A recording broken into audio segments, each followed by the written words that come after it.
One stick, one way. Solomon the wise servant with Karash. Going live one more time. We put on little music. Catch the vibe. I've been hungry all my life. I've been hungry all my life.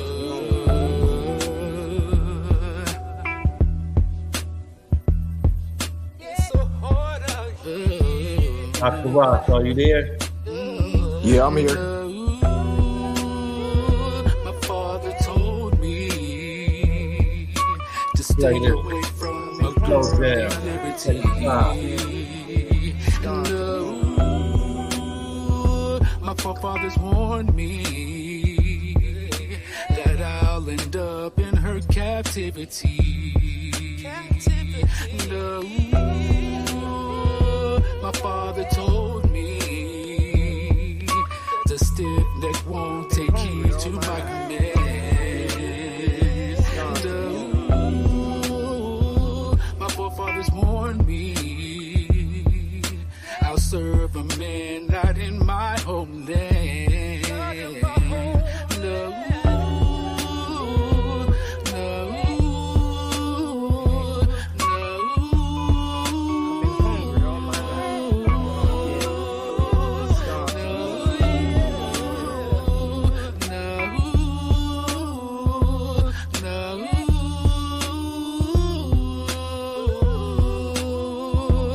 Jacob's crying aloud, God's people down and out. Barakatah upon now. Jacob's crying aloud, God's people down and out. Barakatah upon now. No, my father told me to stay away from a girl named Liberty. No, my forefathers warned me that I'll end up in her captivity. No, my father told me that the stiff neck won't take heed to my command. No, my forefathers warned me I'll serve a man not in my homeland. Boom. One stick, one way. Solomon the wise servant, representing the Nubia Hebrew tribe with Karash. What it do, Shalom. Check this out, man. We just gonna chop it up and kind of just, chit chat a little bit. I'm gonna go over this real fast. Proverbs 16, verse 28. A forward man soweth strife, and a whisperer separateth chief friends. Soweth strife and separate chief friends. So that's what we're gonna go over right now.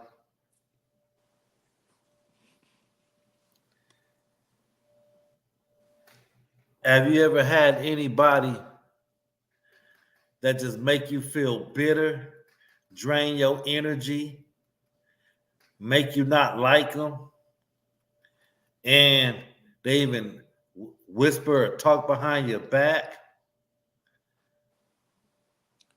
Yeah, and, most definitely. and you just drop them, you just cut off the friendship altogether. Yeah, most definitely. Friends and family. And sometimes it's got to be done.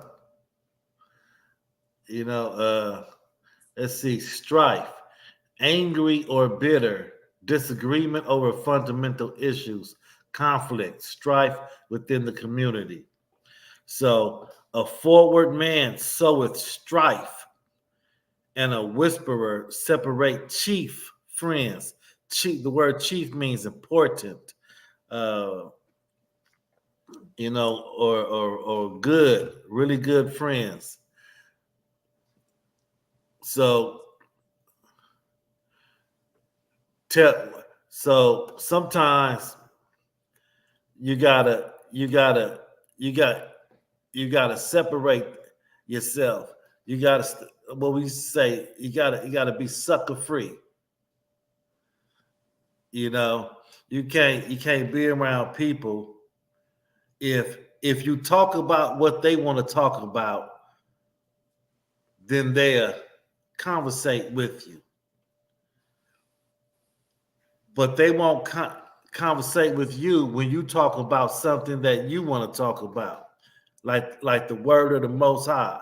When you start talking about the laws, commandments, you know, different scriptures, or your history, who you really are, how you really supposed to be living. They ain't got no time for that because they Yeah, so in love with their sins, with their lifestyle. Everything else don't interest them. Changing, they don't want to think about changing. The scriptures, the Bible, that's too boring for them. They ain't got time. But let something serious happen to them. When they get on their deathbed, they're gonna be praying, praying and praying and praying. And guess what? The Most High ain't gonna have no time for them. yeah. I call those type of people one dimensional. Yeah. So we got a lot of one dimensional friends and relatives. They still eating pork and everything else. And the crazy thing about that is the older people get, the more they get stuck in their ways. And even if you're trying to enlighten them with some wisdom or new information, a lot of times they'll block it off through ignorance because they want to be stuck in their ways and they don't want to look outside the book. They only want to stay inside of one book. They don't want to flip chapters. They only want to read that one chapter. They don't want to go to chapter two, chapter three. They just one dimensional. They see things one way. Right. They don't want to improve the quality of their life. They don't want to enrich their spirit. So they just rather stay as they are. Let me Okay, there you can see me right now. I look like I was kind of dark there. Yeah. Just like in Proverbs 20:27, verse 17, it says, iron sharpens iron. So let me read the whole thing. I'm gonna go to 27:17.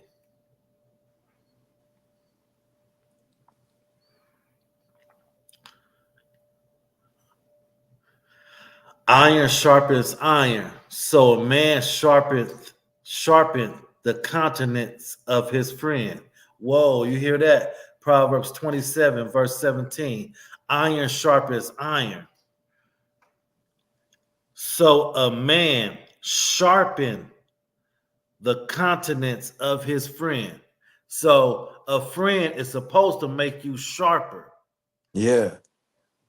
supposed to make you smarter. And if you can't do that, it's nothing to be done. There's no real friendship. Yeah, that's And how relationships become stagnant and old and burn out. yeah, so people can't be afraid to cut these losers off. you know.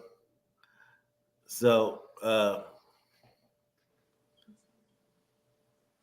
let me see. To me, that sometimes that could be the hard part, especially when you're dealing with family or friends that you've been friends with since youth up until adulthood, that can become hard,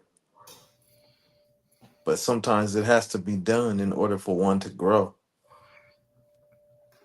Yeah, but sometimes people, yeah, you're right. I agree. But sometimes people are so blinded and fooled by titles.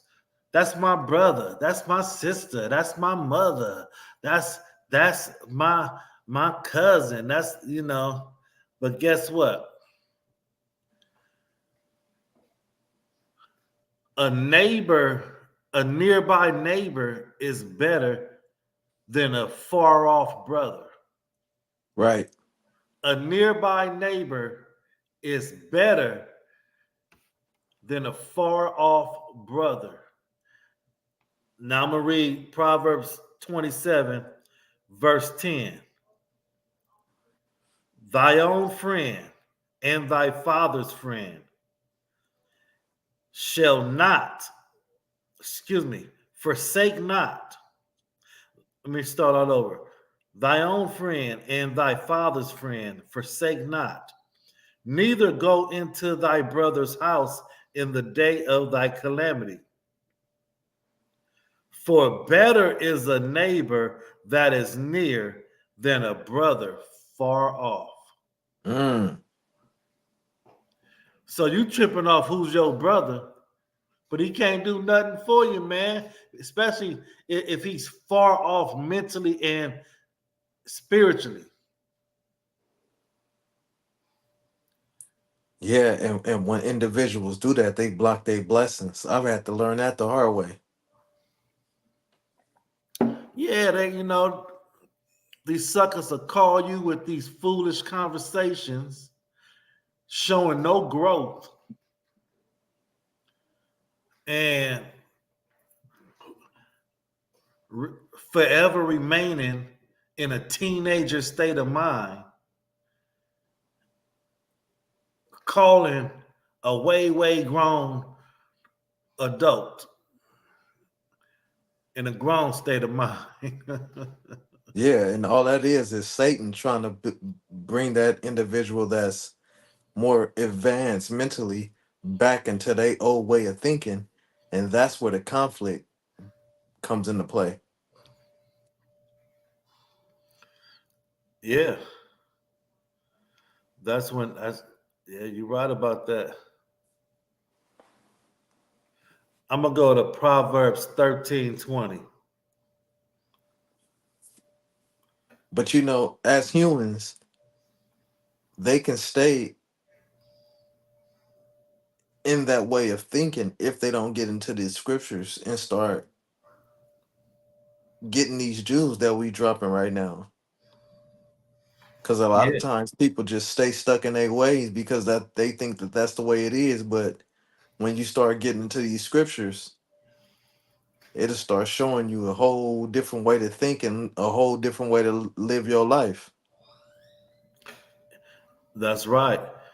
That's right. That's why Proverbs 13, verse 20 says, He that walketh with wise men shall be wise, but a companion of fools shall be destroyed. Mm, I'm going to read that again. Proverbs 13:20. He that walk with wise men shall be wise, but a companion of fools shall be destroyed. mm.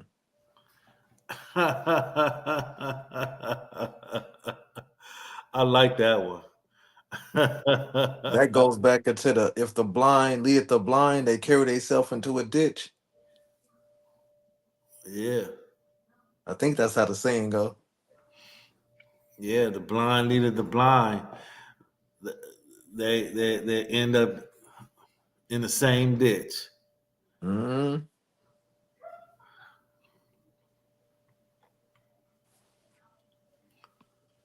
Yeah. So how about that one? I mean, that was a good one, huh? yeah. So I'm gonna go to Proverbs 12:26. What what it The say we right. gotta be what? Go ahead, I'm sorry. Oh no, go ahead. Go ahead.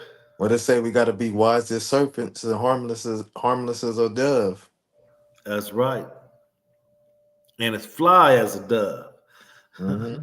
The righteous is more excellent than his neighbor, but the way of the wicked seduceth them. That's Proverbs 12:26. The righteous is more excellent than his neighbor, but the way of the wicked seduces him. So we can't follow the wicked. We can't let these wicked ways seduce us.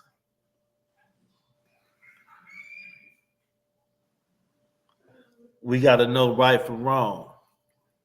We got to keep the law, statutes, and commandments of the Most High.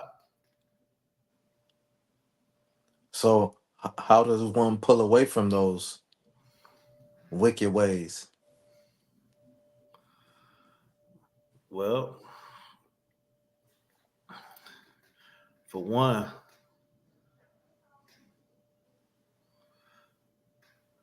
you walk with other wise men, and don't walk with fools, so you don't be destroyed. You know, for starters, you know.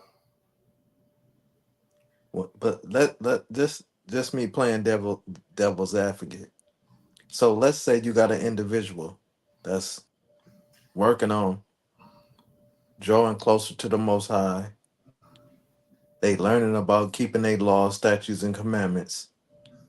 They're doing their due diligence and staying studying into the scripture. They've cut off a lot of individuals in their life, family and friends, but they have a child per se that's becoming a young adult, and the individual that's learning more about the scriptures and learning more about the truth is trying to convey this knowledge and wisdom that they're learning from the scriptures and the truth, but the child is rejecting it.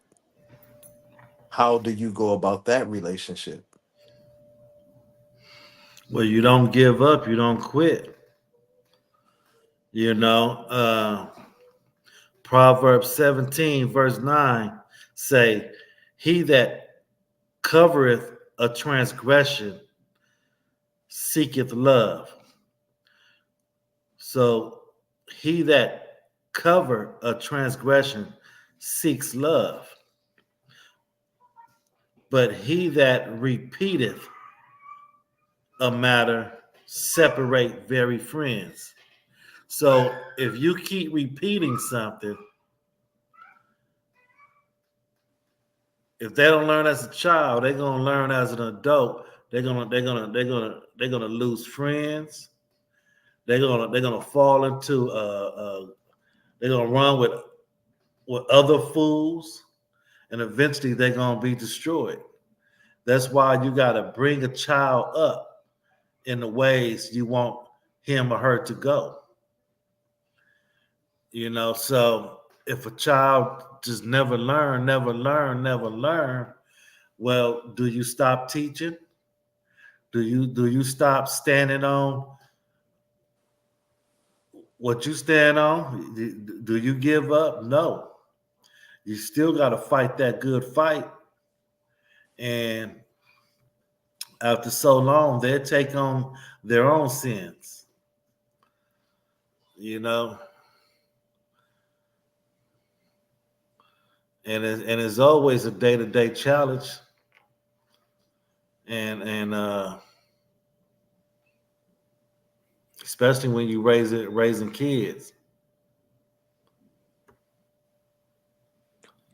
When does a child take on their own sins? At what age does a child become responsible for their own sin,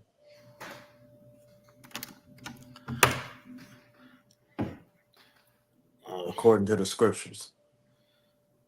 Was definitely when they're old enough to realize, when they're old enough to have their own thoughts, when it, you know uh, that's definitely when I would go to when they're old enough to have their own carnal thoughts of their own. You know, that's when is a child old enough to have their own carnal thoughts? People like to say around 13 or something like that. But I will go to the book of Romans, chapter 8, verse 7, or the book of Mark, chapter 16, verse 16. Even read First John, chapter 2, verse 1 through 29, and even Psalms 51, verse 5. It kind of gives you an idea about some of that. So, but just to answer you, once a child is old enough to think their own carnal thoughts, just like let's see, my son Kadash, he just turned 6. You know, he's sharp, he's intelligent, uh, but he's definitely a 6-year old. He's innocent as he can be. Uh, he obeys me. He he pretty much thinks whatever I tell him to think right now. But as he gets older, he's gonna have his own thoughts. So junior high school. What age do people go to junior high school? 12 and 13, right? Yeah, They got their own carnal thoughts at that time. Would you agree? no, I agree. I'm dealing with a 13-year-old about to be 14, and that's why I ask those questions. You know, because that's most definitely around the time when they start to understand, comprehend, and like you say, have their own carnal thoughts at that 12, 13-year old age. That's when can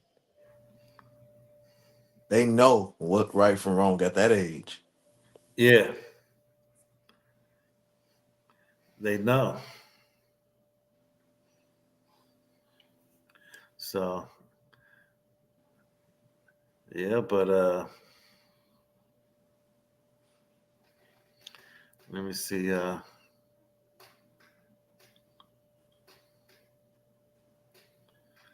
No, that's crucial.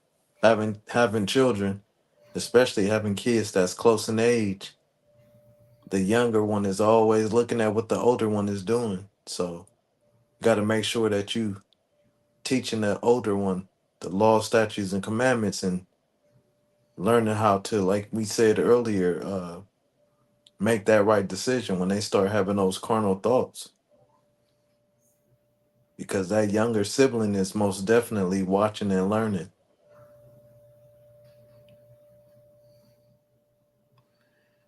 Yep. So so yeah. So I would say definitely around that junior high school age.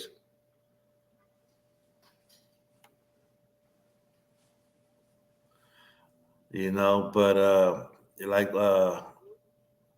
First Peter chapter 4, was that verse 8 through 10 talks about You know, above all, keep loving one another earnestly, since love covers a multitude of sins. So, whatever people going through, gotta show love. Yeah. You gotta show love. For some people that's easy to do, but for most people, sad to say, it's not. A lot of people hold grudges, and they always want to judge a book by its cover instead of judging it by what's inside, and they hold on to that, and that's not good. Yeah,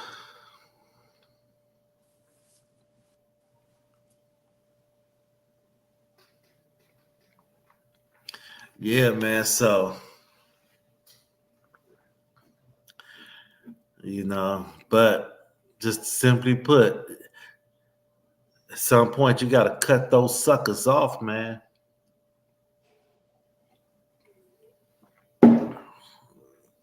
And that don't mean you gotta hate them. You just gotta cut them off. You just gotta cut them off.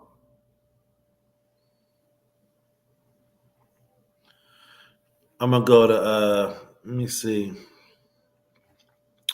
what is it? Thessalonians 5:11.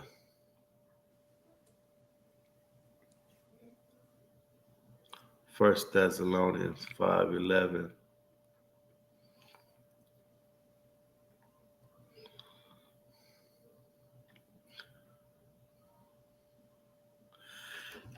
First Thessalonians chapter 5, verse 11. Wherefore, comfort yourselves together and edify one another, even as also ye do. So we got to edify one another.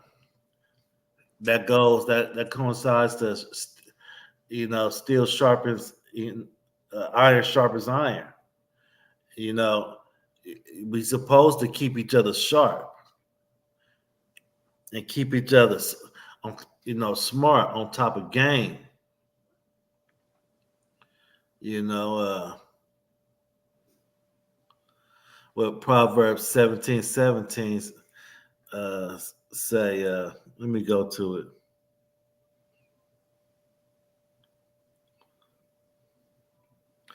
A friend loveth at all times, and a brother is born for adversity. Just because he your brother don't mean he a friend.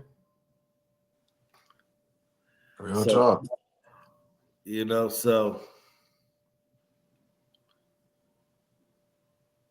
so yeah. So sometimes we gotta cut some people off. You know, Romans 12:10. What does it say? Let me see. Be good friends who love deeply. Practice playing second fiddle.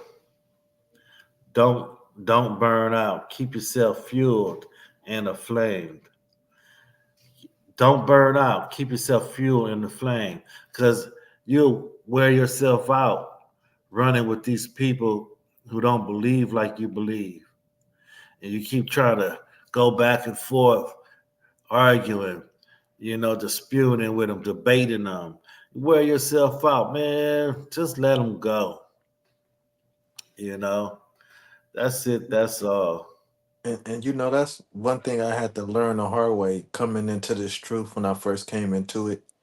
Cause you be so excited about the truth, and you be so excited about, for people like me and you that's come up into the church, and we thought what we was being taught was right, but then once we came into the truth, we had to realize, wait, a lot of most of these ways are pagan and they're wrong.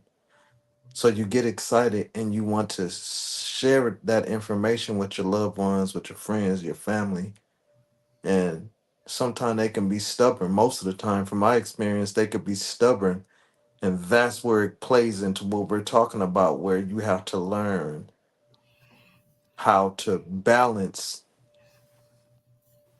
who you deal with and who you don't deal with. Mm-hmm. Because you can't just be, unless they're forcing, you can't just cut your mama and your daddy off unless they forcing you to do that. You can't just cut your siblings off unless they forcing you to do that. It's a lot easier to do that with distant friends, but your close loved ones, you can't just cut them off unless they put you in that position to do so. So it just becomes hard. Yeah, I'm gonna read Job 6, verse 14. It says, "To him that is afflicted, pity should be showed from his friend." So we got some understanding, some patience, show a little pity for the afflicted, but he forsaketh the fear of the Almighty. But he forsaketh the fear of the Almighty. These people are living like they don't fear the wrath of the Most High. Mm, They act like he ain't gonna punish them at some point in time. So to him that is afflicted, pity should be showed from his friend. So as a friend, you don't believe what I believe, I show a little pity to you. You got a little patience, but guess what? You you're forsaking the fear of the Almighty. hmm and being around an individual like you, me, or you, they've been told and they've been warned. So the Most High got that in his back pocket. What they choose to do with that knowledge and that wisdom that's been bestowed upon them, that's something they're gonna have to deal with the Most High. They're going to deal with the Most High. So I'm gonna go to Ecclesiastics real fast, and then we'll wrap it up. Chapter 4, verse 9.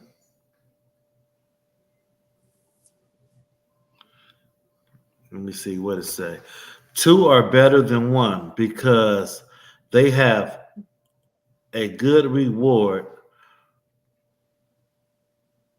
for the labor. For if they fall, the one will lift up his fellow. But woe to him that is alone when he falleth, for he hath not another to help him. So we we supposed to help. We supposed to sharpen up our friends and our relatives, especially if they are alone or don't have nobody else to tell them. So two is better than one because they have a good reward for their labor. For if they fall, the one will lift up his fellow. So if our friends or our relatives fall, it's our job to lift them up. hmm Even if they don't believe how what we believe in, if they, living in sin and afflicted, we still supposed to have a little bit pity for them. But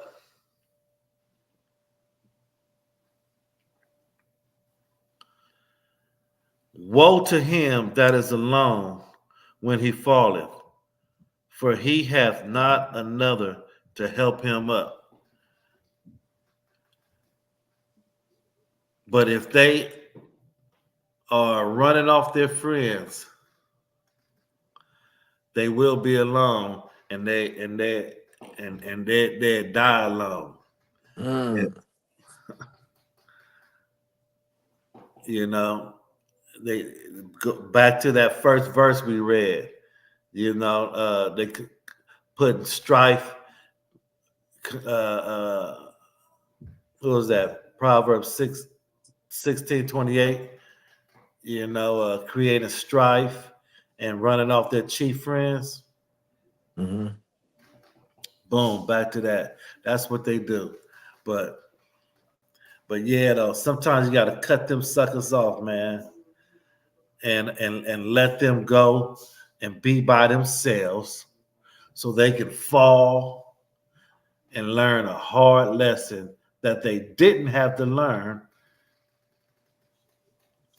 if only they would have let one of their friends sharpen them up, lift them up. But some people is gonna continue on in their sinful lifestyle, and they're gonna fall all alone and learn a hard lesson. And this is One Stick, One Way. I'm Solomon the Wise Servant with Karash.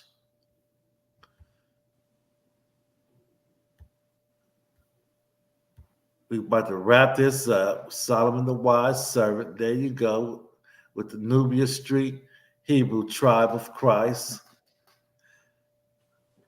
Chopping it up again. And it's 36 minutes. We finna sign off. Got to get out of here. Karash, you want to drop something on them before we leave? Or you good? I just say shalom to the 12 tribes across the four corners of the earth.